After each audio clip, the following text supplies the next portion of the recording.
Eu dou aula de robótica, então ele me permite dar aula dos 3 anos, que é o Jardim 1, maternal, até o ensino médio. A tecnologia, tudo que a gente faz em sala de aula é para mostrar para eles que isso é a favor deles, que é para ajudar eles de alguma forma, né? Então, por exemplo, um aluno do 9º ano, ele vai estudar sobre o radar. Então a gente fala para eles o que é o radar, para que serve o radar, os benefícios e os malefícios de um radar. E aí eles vão e fazem uma montagem com o Lego Education. Esse Lego Education ele possui motor, ele possui sensores, então isso ajuda eles a entenderem. Um exemplo muito prático que eu sempre dou para eles é o seguinte: vocês sempre vão para o shopping. Então, quando você vai para o shopping, você entra pela porta. Só que a porta não é aquela mais giratória ou aquela porta manual, é um sensor de presença que detecta a presença de alguém e ele abre automaticamente. Muitos alunos meus, eles falam que às vezes eles achavam que era alguém que estava olhando pela câmera, apertando o botão.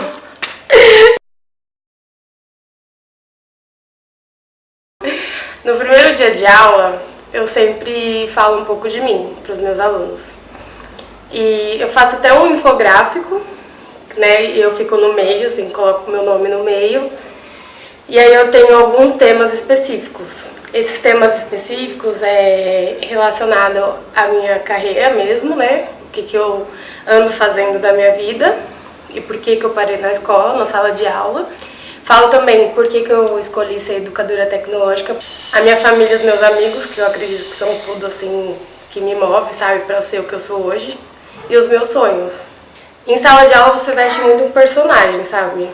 Mas eu tento ser o mais sincero possível, assim, com eles, para eles poderem me enxergar principalmente como pessoa.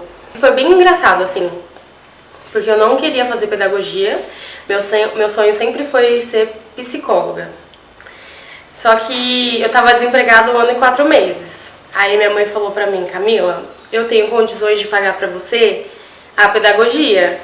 Aí eu falei: ai meu, lidar com criança não deve ser muito fácil, mas vamos, né? Eu amo criança. Só que você ser pedagogo não é só gostar de criança, é você se identificar. Eu me identifiquei assim no primeiro semestre de faculdade, sabe? A pedagogia não é só estar numa sala de aula e você ensinar e alfabetizar, não, é você se envolver com história, sabe?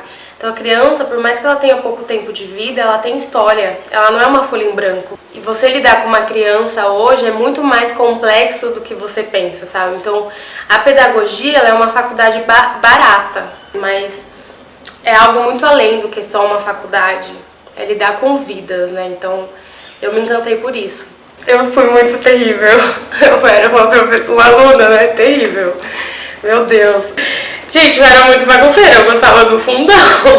Eu reprovei o primeiro ano, eu reprovei o 2º ano. E isso pra mim foi muito vergonhoso, muito, assim, de verdade. Antes eu não tinha um respaldo, por exemplo, de um professor, porque um professor conteudista, ele só tá ali pra passar a matéria e tchau.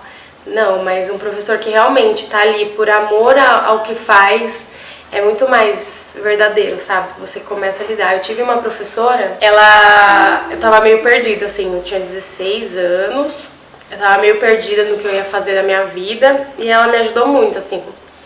Ela falou pra mim: Camila, você precisa começar a ganhar o seu dinheiro, então toda quarta-feira você vai lá na minha casa e vai fazer minha unha, eu vou te dar 10 reais. Cara, isso pra mim pode não ter sido lá na hora uma coisa muito, nossa, ela vai me ajudar, mas hoje eu reconheço ela como uma pessoa que olhou pra mim como ser humano, sabe? De se preocupar mesmo. Muita coisa aconteceu por conta da minha vida pessoal, pra ser bem sincera. Eu uso muito o exemplo da minha mãe na sala de aula, né? Minha mãe, quando eu tinha 11 anos mais ou menos, se separou do meu pai. Eles tinham um casamento de 15 anos e, querendo ou não, isso afeta muito a vida de uma criança, de um adolescente, pré-adolescente, né, no caso. Então eu falo, ó, minha mãe, ela ganhava R$1.600 por mês, pagando uma faculdade, e ela sustentava eu e minha irmã sozinha. Foi bem complicado, assim, a nossa vida, só que ela deu um jeito, né, mulher guerreira sempre dá um jeito. E depois de um tempo, ela começou a se dar bem, assim, no sentido de formação, mas ela se formou, passou em 2 concursos públicos. Então eu uso muito esse exemplo para os meus alunos, para eles entenderem que hoje eu me vejo em sala de aula como uma pessoa que que tem a oportunidade de mostrar pelo menos 1% de que você pode fazer escolhas boas para sua vida. Que as suas amizades, quando você escolhe amizades boas, elas te influenciam para o caminho do bem, não do mal. Então eu, como professora, acredito nessa missão, sabe? De mostrar para os alunos que mesmo você passando por situações de pais separando, situações complicadas, por exemplo, um assédio de um padrasto, alguma coisa assim, você pode não levar os traumas para algo negativo, mas para algo positivo, para você ser exemplo para outras pessoas que futuramente vão precisar. Eu dei muito trabalho por conta dessa separação e porque, né, a gente tá na fase de adolescência, a gente quer aproveitar a vida de qualquer jeito, né? E ela pegava muito no meu pé. Assim, mesmo eu não tendo a presença do meu pai em casa, mas a minha mãe, ela sempre lutou por mim. Então ela sempre se dedicou assim ao máximo para eu ser a melhor pessoa do mundo, mesmo eu não sendo, tendo os meus defeitos, né? Eu tive um aluno que ele chegou em mim e falou: Pro, a mulher do meu pai tá grávida, então ele vai me deixar. Nossa, foi muito triste, assim, eu ouvi, de verdade, eu fiquei pensando assim, e ele era um aluno terrível, terrível. Eu falei, meu Deus, sabe, ele não entende que pais se separam às vezes, por mais que eles finjam entender, sabe? Como eu presto serviço em uma escola que faz parceria com escolas particulares, então assim, eu lido com vários tipos de escolas.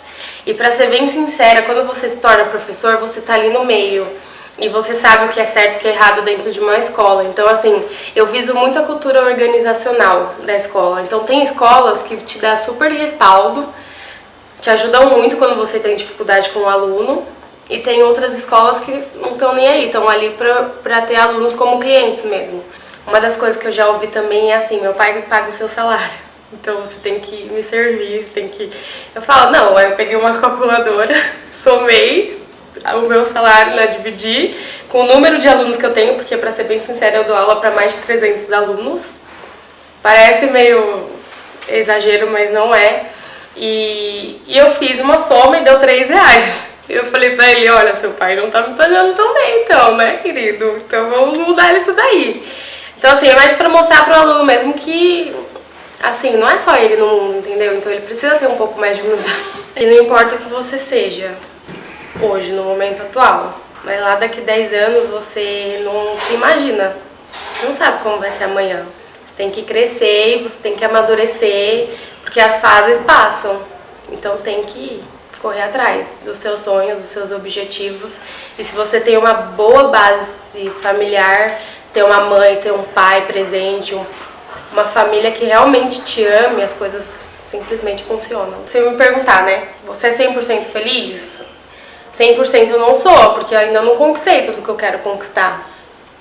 Mas eu já sou bem realizada, graças a Deus.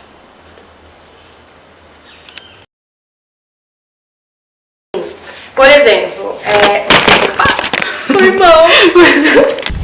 Eu acho muito importante você fazer isso, sabia?